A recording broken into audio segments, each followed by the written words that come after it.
Hi guys, it's me, Dimension Battles, and in today's video, I'm going to be showing you guys these Spree alcohol markers. So my friend got this from me a while ago, so thank you so much. It comes in this ginormous case, and it has 42 markers. So we're just going to take this off. I guess it's a cool little seal. Maybe I'll leave it on there. I'm just going to go ahead and open it up. Hopefully you guys can see this. And yeah, so oh my god, these things look beautiful.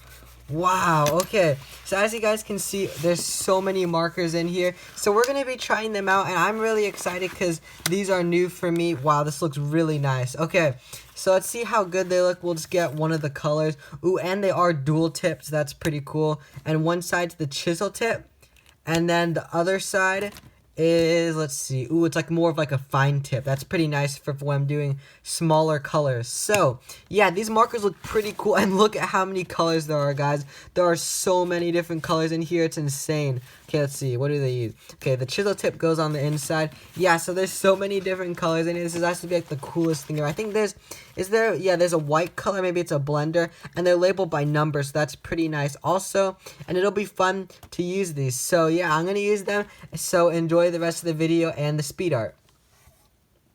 Okay, so to start it off, we're going to be using the new markers to draw the cards. So I knew I wanted a basic idea, so I knew I wanted some kind of armor and a floating head, and I didn't know what I wanted to do for the rest of the body. I knew I wanted to create some kind of 3D element or something spooky looking, so I made this hand stretching forward, and as you can see, I changed it a couple times because I had a hard time making a good looking hand. As you can see, I'm looking at my own hand for reference to make it look even better.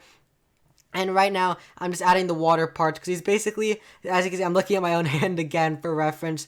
As you can see, it's a water type card, so that's what I'm going with. And it's basically floating above this armor suit. And when I drew it, I accidentally drew two lines, and I thought, oh, that'll make cool spikes on the back. So that's why I decided to make these really cool looking two giant spikes on his back. And I think it turned out pretty cool looking in my opinion. So right now I'm just tracing all of it, and I'm just adding some detail to make, and then yeah, so after coloring it in, I knew I was only going to use the new markers and not the Copic markers, because, you know, it wouldn't be not really a challenge, but it wouldn't be fun because I was really excited to use the new markers. And the reason why I knew I was making a water card, usually I don't go into a drawing with a specific card in mind, but when I saw all these amazing blue colors, I knew immediately that I wanted to make what I wanted to do. So I just tested out the colors on my piece of paper there, and then right now I'm just coloring it in. Okay, so when I started drawing it, I knew for sure that I was going to use the blue for the entire body, but I was also going to try out using the darker blue to create some shadows. So most of the time, the sun's from the right side, but this time I decided to make it from the left side because, you know, something different, something a little more exciting. And I used the turquoise-ish color to make like the magical part, which is like the orbs in the hand, and also the cool spike thing on the back. And then after that, what I'm basically doing is just coloring it in with a little bit of a darker color, a darker turquoise or greenish color to add even more shadows. And then I'm using the dark gray for the body, and I think it looked pretty good. It was like a muddy gray kind of, and I think it turned out pretty nice.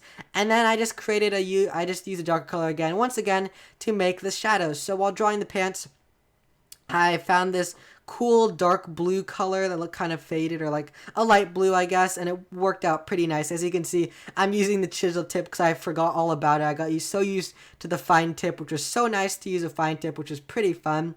And yeah, so don't get me wrong, I still like Copics also. It's just nice to have like more, I guess, a variety of cards or a variety of markers to use. Okay, so I made it a water type, and I didn't even use the Copics for this also, so I used the new markers to make the water type symbol. I think it ended up looking pretty fine, and I didn't want to use colored pencils either to complete the challenge, I guess, or to completely use the new markers to the fullest. And then right now I'm just testing out the different brown colors to see which brown I would like the most for the background, I guess you could say, because I knew I wanted to use brown, but I didn't know for sure which one. So I went with this light brown color, and I think it looked pretty good. So I'm just coloring it in right now and adding a little bit of detail. I was going to draw a shadow, but I decided not to, and in the end I decided to make the text box a different color because I knew that I didn't want a full art, I guess you could say. And I made the background just this really light gray because I found that these markers had this extremely light gray color, and I just made it the entire card. I just pulled the card together and made it look really smooth, and I think it really helped make the card pop, or, you know, stand out more. So it worked out pretty well. So then after that, I decided to call him Orb Warrior or something about orbs. So I used the same color for the pants for the text box. And let's see, yeah, I called him Orb Warrior, who's a rare stage 2 card with, I think I made him 200 power and 200 defense. I'm just thinking about what I want right now. 300 power and 300 defense. And he doesn't have an effect, but he is still a pretty good card. So hopefully you guys enjoyed this video. And if you did, then make sure to please leave a like and subscribe for more videos. Okay, thanks. Bye, guys.